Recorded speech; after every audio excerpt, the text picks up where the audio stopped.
नमस्कार दोस्तों, आज के इस वीडियो में हम पढ़ेंगे संघवाद किसे कहते हैं, संघीय सरकार और एकात्मक सरकार में क्या अंतर है, संघवाद की विशेषताएं क्या क्या हैं। तो दोस्तों वीडियो को अंत तक ज़रूर देखिएगा, कहीं पर भी स्किप मत कीजिएगा, इसमें आपका नुकसान ही होगा। चलिए शुरू करते हैं। संघवाद क्या है? यदि आसान भाषा में कहें तो संघवाद एक ऐसी शासन व्यवस्था है जिसमें दो या दो से अधिक सरकारें होती हैं। क्या होती हैं? दो या दो से अधिक सरकारें होती हैं।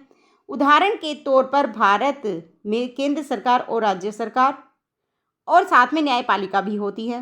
दो स्तर की सरकारें तो हो गई, केंद्र सरकार, राज्य सरकार।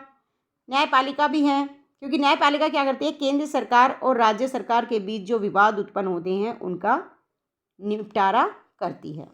दूसरे शब्दों में हम कह सकते हैं कि जिस शासन व्यवस्था में दो या दो से अधिक स्तर की सरकारें हों, क्या हो? दो या दो से अधिक स्तर की सरकारें हों और शक्तियों का बंटवारा उनके बीच में किया गया हो, ऐसी व्यवस्था को संघवाद कहते हैं।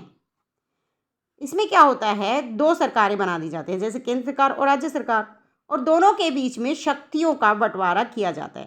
केंद्र सरकार अपनी शक्तियों का प्रयोग करती है और राज्य सरकार अपनी शक्तियों का प्रयोग करती है।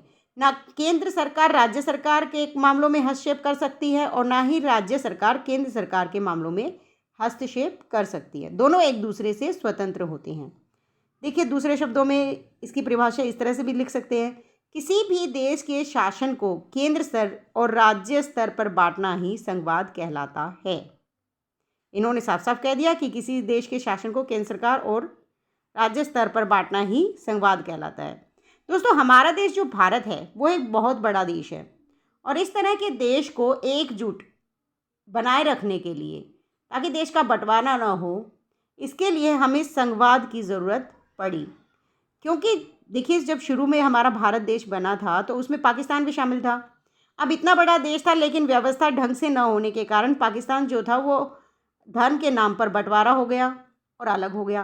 तो जब बंटवारा हुआ तो हमारे जो संविधान निर्माता थे उन्होंने देखा कि यदि हम ढंग से कानून नहीं बनाएंगे तो देश का बंटवारा फिर से हो सकता है, क्योंकि हमारे देश में क्या है, अलग अलग भाषाओं के लोग हैं, अलग अलग धर्मों के, संस्कृतियों के लोग हैं।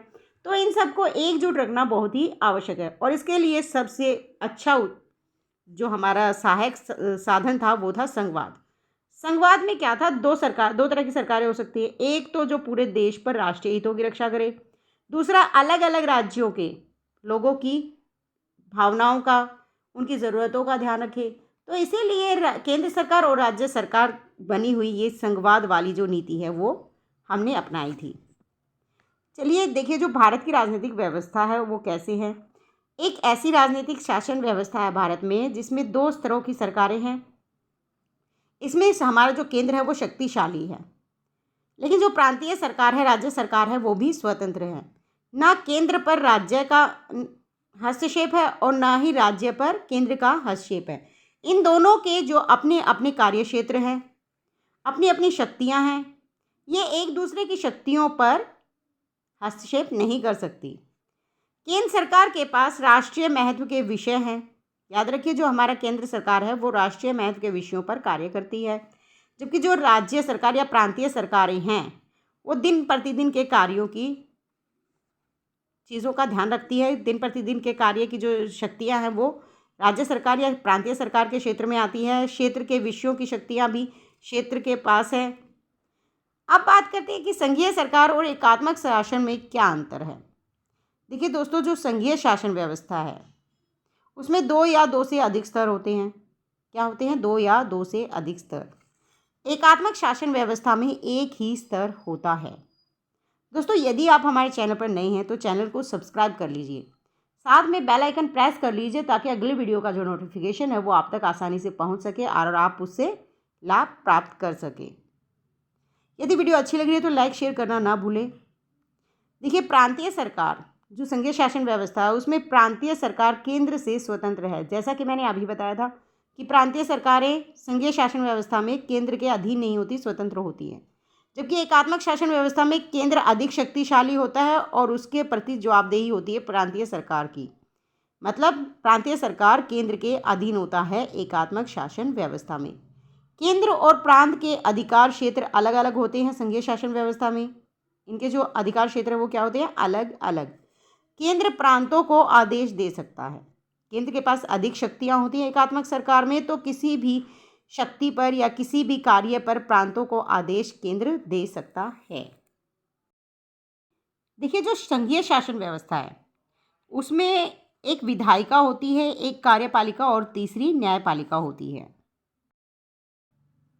विधायिका और कार्यपालिका का कार्य होता है अपने अपने क्षेत्र के कानून बनाना, लेकिन यदि एक दूसरे का अतिक्रमण करती है, मतलब विधायिका इनके कार्यक्षेत्र पर आक्रमण मतलब हस्तक्षेप करे या कार्यपालिका विधायिका के कार्यक्षेत्र पर हस्तक्षेप करे, तो ये एक दूसरे का अतिक्रमण कर तो नहीं सकते, लेकिन यदि ऐसा हो जाता है तो इनके विवादों का निपटारा संघीय शासन में कौन करता है? न्यायपालिका। जबकि एकात्मक शासन प्रणाली में क्या होता है? केंद्र सरकार के पास ज़्यादा शक्ति होती है, प्रांत के पास, जो प्रांतीय शासन व्यवस्था है उसके पास केंद्र से कम होती है।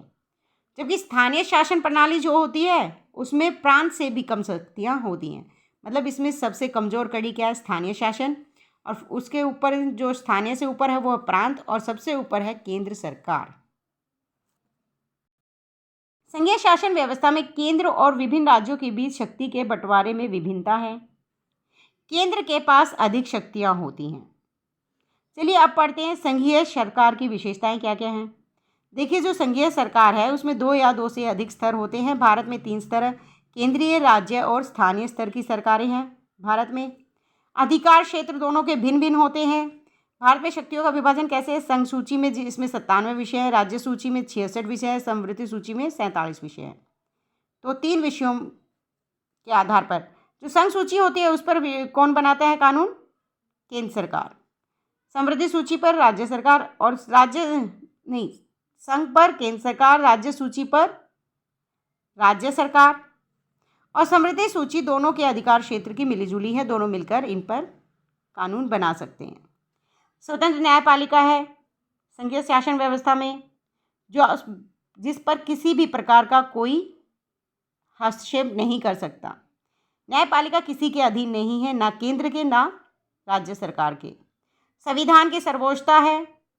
भारतीय संविधान में क्या है? संविधान की सर्वोच्चता। संविधान के मौलिक अधिकारों को कोई एक स्तर की सरकार बदल नहीं सकती। ना तो अकेले राज्य सरकार मौलिक अधिकारों का बदल सकती है और ना ही केंद्र सरकार, बल्कि दोनों की मिलीजुली जो बैठक होगी उसी से कोई नतीजा निकलेगा, तब मौलिक अधिकारों में बदलाव किया जा सकता है। अदालतों को संविधान प्रदत्त अधिकारों की व्याख्या करने का अधिकार है।